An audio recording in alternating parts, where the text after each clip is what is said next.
guys, Baldur's Gate is going to be launching very soon. It's going to exit the early access. And with it, well, Baldur's Gate has actually gained quite a lot of popularity because of Larian Studios that is actually making the game, and they did the Divinity Original Sin games that they were major hits. They were just amazing games. And all in all, Baldur's Gate already has some popularity. The thing is that this kind of games that we have always seen mainly on PC, they are coming back to consoles. And they have been slowly but surely getting its way to the consoles. But it has to be said, a lot of the public that plays these games on PC are not really that familiar with the mechanics and with this thing, so I'm going to start a series of little beginner guides that are going to help you to understand a little bit more the mechanics that you have right here in these games. It's just going to make your life so much easier. This is going to be focused mainly for newcomers, new players. Again, this thing is going to be released in PlayStation. It is confirmed that it's going to be coming on PlayStation later on from the PC release, but it's also going to be coming to Xbox.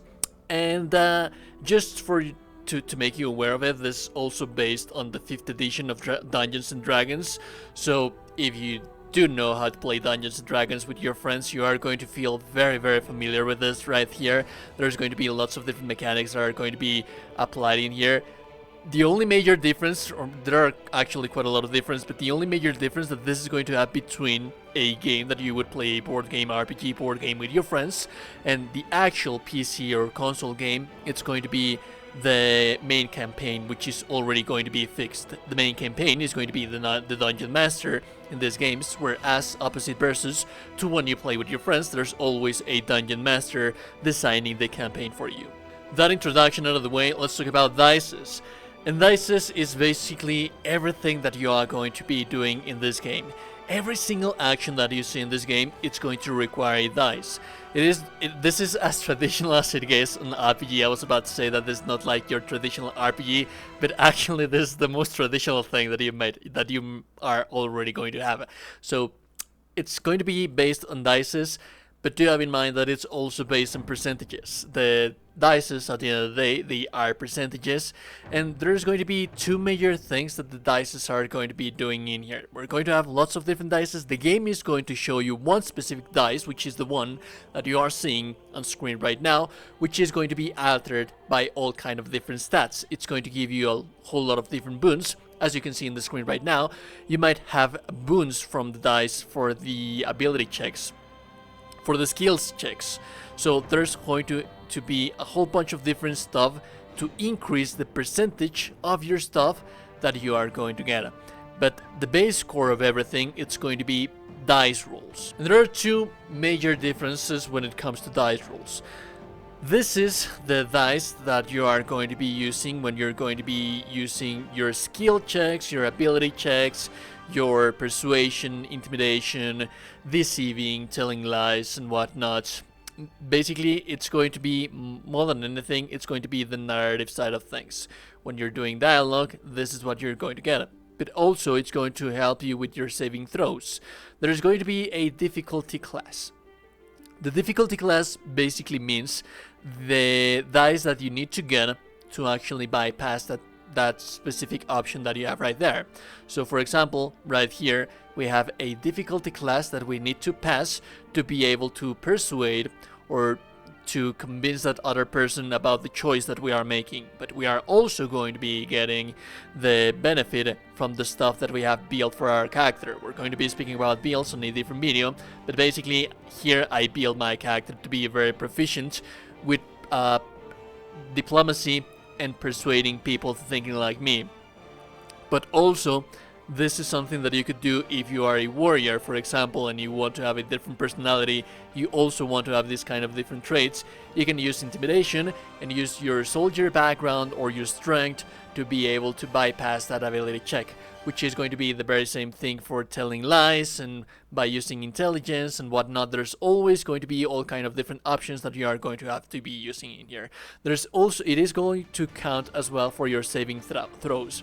The saving throws are a complete different term that you might be using, that we are going to be discussing on a different video, because it requires for a different video. Again, my focus in here is make something short and concise for you to understand the core mechanics of the game. I could most definitely do a 1-hour video to explain every single term and mechanic and little thing that you are going to have for the game, but that is not my goal. I respect your time, so let's just focus on the basics right here, which is going to be the dice rolls. Dice rolls are going to also affect your saving throws. Now, I mentioned that every single action is going to have a dice roll in this game, and this is the best example that I can come up with. There's always going to be all kind of different dices in this game, and as a matter of fact, I think that this is not all of the dices. There's some little variations, but all kind of different actions are going to have all kind of different things. And these dices that you are seeing on the screen right now, you are going to be seeing them on the game. We're going to be speaking about them a little bit later. But basically, this is your all-time dice roll that you use for your everything that I've have discussed previously about your difficulty checks, your rolls that you are going to do to persuade things and stuff and whatnot. So when we roll the dice roll, let's imagine, for example, here I got 1d20 for a 5. One dice of 20 that resulted in a 5. If I wanted to make a difficulty check for 10, this would be a miss, so I wouldn't be able to bypass that. You have to have in mind as well that you're never going to have 100% chance of doing a bypass check. So even if I were to have, like, for example, a 1 difficulty class on my check to be able to bypass that, even if that sets the bar really low, it's only going to give me 95% chance to simplify numbers to bypass that. Because if you get the lower dice, you're always going to fail. It doesn't matter if you bypass, if you have your, like for example, your ability checks, the ones discussed previously, if you have enough charisma, if you have enough proficiency, if you have enough diplomacy. It doesn't matter if you bypass it by using all of that stuff, because when you get the lowest dice possible, it's never going to go through. It's a 0% chance for that one. So it doesn't matter the build, that is always going to be true. Now you notice that there's little different dices in here that we have right here. These little different dices, usually most of the cases, they are going to represent types of weapons and types of damage and whatnot. So for example, this is what a barbarian would carry mostly, because it has a very large spectrum of dealing damage. It's what a barbarian would be using. And then we have, for example, this one right here, which is a dice of 10. Dice of 10 is used for larger weapons as well. But for example, we also have the dice of 8, which is some kind of like the exotic weapons like bastard swords and whatnots. And we also have the basic dice, which is going to be for martial weapons.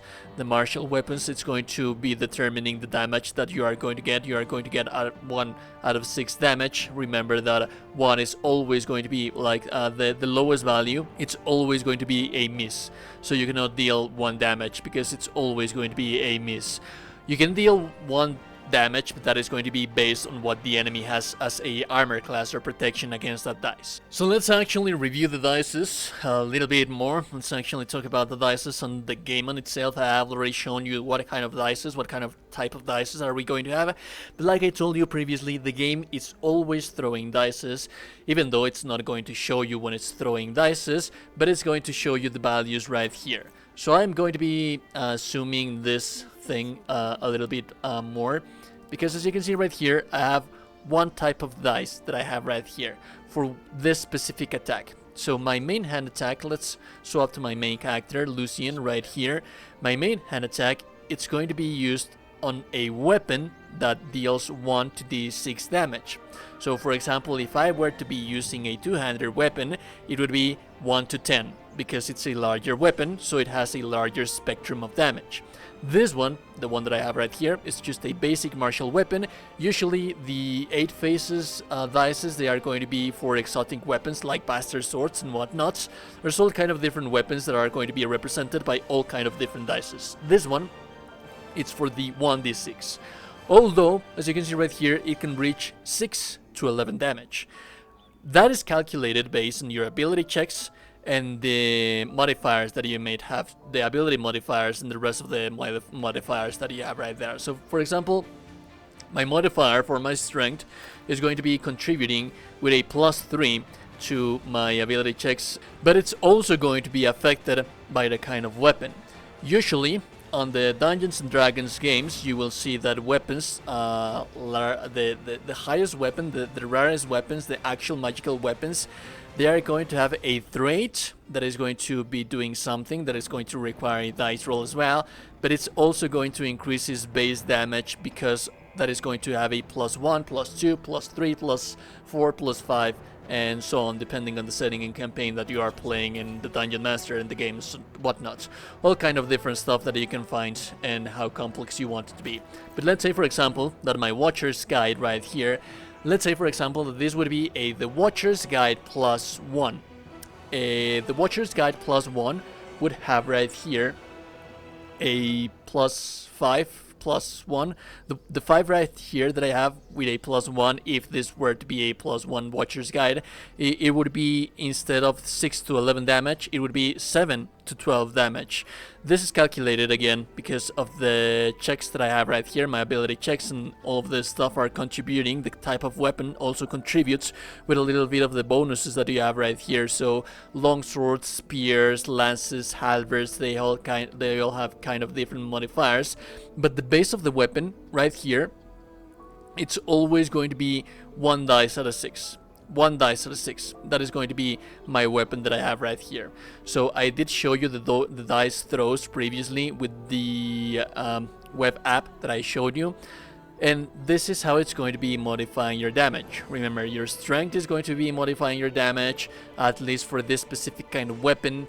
Your the plus that the weapon has, the game, it's always going to be throwing dices.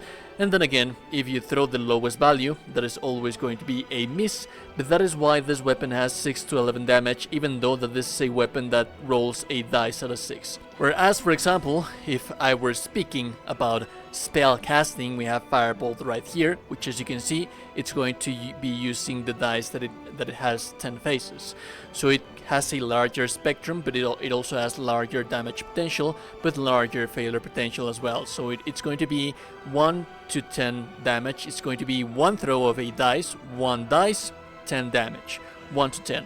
Whereas, for example, I have another spell right here, which is going to be Inflict Wounds. Inflict Wounds is going to be throwing 3 dices instead of the 1 that we had previously with the Firebolts.